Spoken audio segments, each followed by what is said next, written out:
Everything a narcissist does is in alignment with their false self and false values. Values like being deceitful, condescending, punitive, vindictive, manipulative, being abusive. You may say, well, these are not values, they are personality traits. Indeed, they are, but for a narcissistic individual, these are the values they follow. When their values get manifested in their behavior, they become quite eccentric and weird because they always have to worship their false self. For these reasons, today's episode is all about exploring 7 weird behaviors of a narcissist. If that sounds interesting enough and you're eager to learn more with me, please make sure to subscribe before we begin if you are new to the channel or have not subscribed already, because your subscription helps in spreading awareness about narcissistic abuse. Hi, I am Danish, a narcissistic abuse recovery professional. Welcome to my channel. Thank you so much for tuning in. Stay tuned until the very end because I'm going to give you very specific examples, personal examples as well, that might help you gain a lot of understanding around the personality of the person you are dealing with. Weird behavior number 1. What will neighbors think? They value this more than how their spouse or child is feeling. When I talk about this weird behavior, I'm taken back to my childhood when my father, malignant, narcissistic father, would physically abuse my covertly narcissistic mother and then would literally put his hands over her mouth so that she stops crying. Why? Because neighbors are listening. They might hear and they might see him for who he is. He was extremely obsessed with his image that he had put out there and would beat her even more for not stopping crying. He would literally tell her something along the lines of, stop crying, they might listen. Why are you crying? And then I remember seeing him laughing when she would not stop crying. I don't know what that bizarre thing was about. Probably it was about the sadistic pleasure he was gaining out of the situation, but then he would repeat himself again and again and again. I'm giving you this one specific example. I can give you a ton that are applicable to me and me only. I mean, when he wanted me to shut myself down, close my mouth, because neighbors are watching and listening. When I had my last fight with him, I was really loud.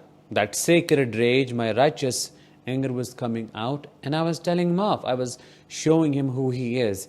And he, I remember, kept repeating one and the only thing.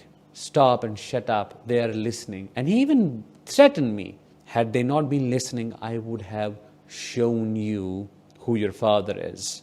What have been your experiences with this? Drop them in the comments below. Weird behavior number 2, showing unexpected clinginess. Being extremely disinterested when you are near, when you are approachable, when you are attainable, but when you're away, all of a sudden they become caring, which does not make sense. It's as if the more you get away from them, the more their own abandonment trauma gets, let's say, triggered, or the more this trophy is taken away from them, the more their urge to get it back, to win it back, thus this changed nature. This changed behavior of theirs, this clinginess, this calling you many times, messaging you, wanting to know where you are, what you're doing, who you are with, can trigger a lot of confusion, especially if you have cognitive and emotional dissonance. If you're confused about, well, is he a narcissist? Is she a narcissist? Maybe he is not, maybe she is not, and all that. Because you may think, well, I must be doing something wrong for them to behave the way they do when I am present. But now that I am gone, they don't feel that stressed. So they're able to give me that love. And what could that lead to? More suppression of your feelings, more shutting down your voice. But let me make it very clear to you. It's not about love. It's not about rekindling that spark. It's about none of that. It's about maintaining and regaining control. It's about making sure you stay in the trap. It's about knowing every detail so that they are aware of what's going on in your life. We call this micromanaging, and they feel in power when they do all of this. You have to see through this. This clinginess is not the evidence or proof of their love for you.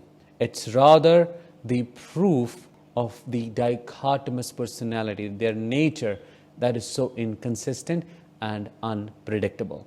Weird behavior number 3, walking ahead or behind you, but seldom or never alongside you. I have created a separate episode on this in depth and detail. You can watch it now by clicking the I button above or the link in the description. But let me briefly cover it here. A narcissist walks ahead of you to display disconnection. They want others to know they do not know you. They're not connected to you. My father would do it all the time with my mother, with us children, because he was ashamed of his family. And he wanted all the space to do his dirty stuff. How else would he signal openness for further supply? They do it. Maybe a quick phone call, maybe a side eye here and there. You know what I'm talking about. That's the reason they separate themselves from you when walking. Also, this displays their arrogance and grandiosity. This is yet another way of saying, I am better than you, or I am in power and in control here. You have zero authority. I will decide the direction that both of us take. When they walk behind you, it's dog on a leash kind of situation. It's like I'm watching you from behind and you're paralyzed by that fear because you know they are there. They are noticing every move you make, and sometimes that could end up in body shaming. You might be humiliated by them. They might criticize your walking style, the way you carry yourself, and so on. Also, they have to quite delusionally gather some kind of made-up evidence to later punish you for, let's say, cheating on them or flirting with other people or doing this and that you very clearly remember never doing. Weird behavior number 4, constantly sneaking into your personal belongings and snooping, because they are thieves. Let me tell you this, they steal money.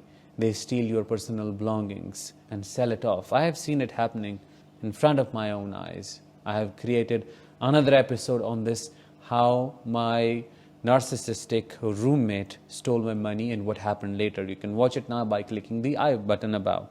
Back to the topic. They sneak and snoop to establish maximum control and then also to gaslight you, because when you'll come back, you'll definitely try to find out who did that.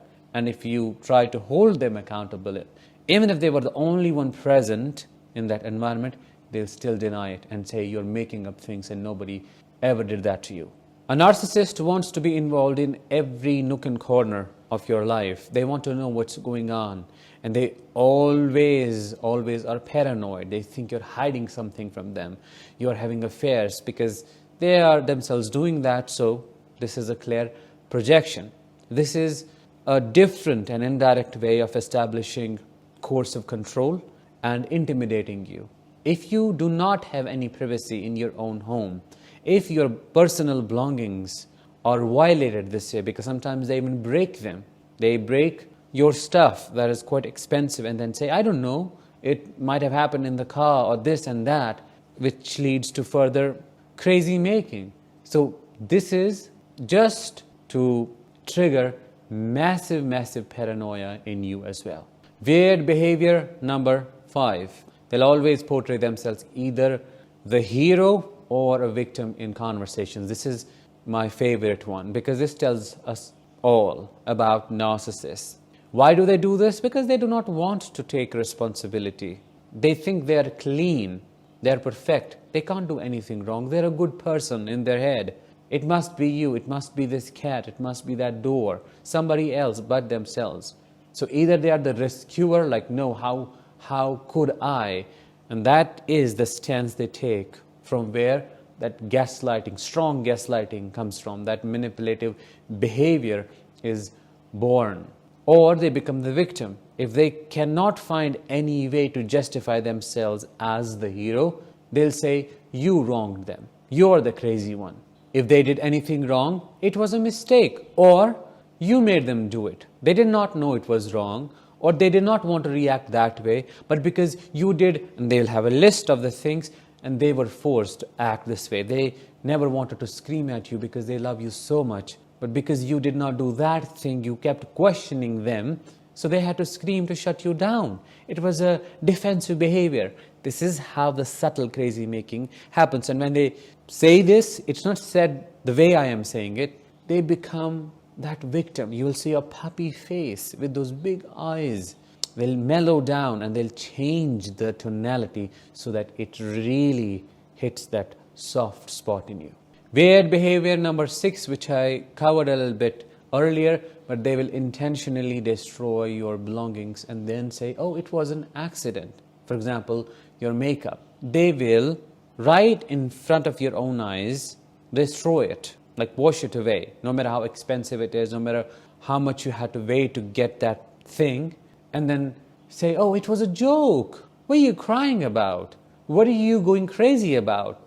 They will blame you for exaggerating things, for making up things. I'll give you a personal example here. My father would break everything that I loved as a child. My video games, walkie-talkies, tape recorders, anything that would give me a little space to escape from that constant churn because of that abuse. He wanted all of my attention, or was jealous that I was somehow enjoying my life a little bit. And it's not just that. He even hurt my pets, my cats. He used to chase, I had one cat, he used to chase her like a rabid dog, would throw anything at her.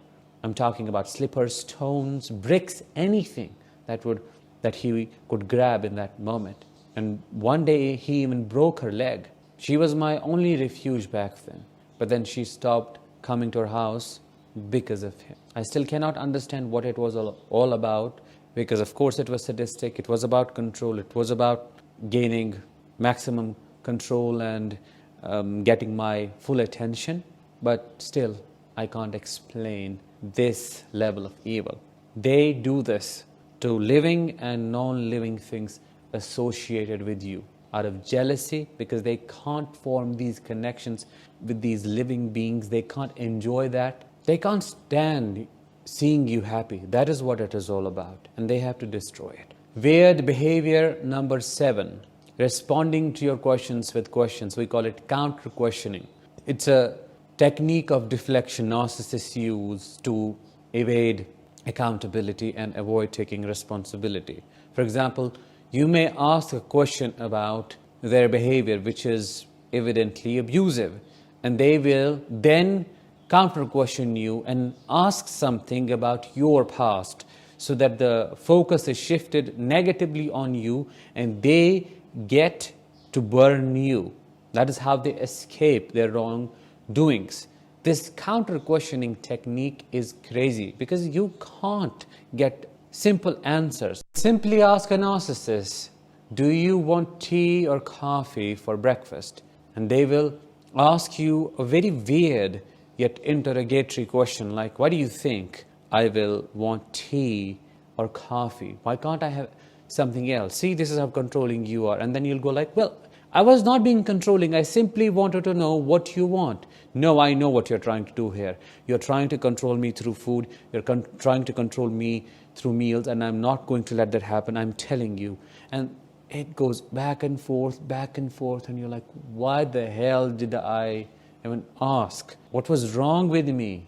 Could have left him or her like that. And it was not needed because you can't get through. That's why I always say it's worse than banging your head against a wall. They perceive control and insult in everything. They think you're trying to control their life. You're trying to tell them what to do. But actually they are doing that. And it's not like they only think that, they believe it quite delusionally. In their own head, they come up with evidence that does not exist in reality. Which one of these behaviors have you seen in the narcissist who hurt you? Drop your experiences in the comments below for reference, and who knows, you might end up helping a survivor in need. With that, let's bring this episode to an end. Thank you so much for tuning in. I really appreciate you as always.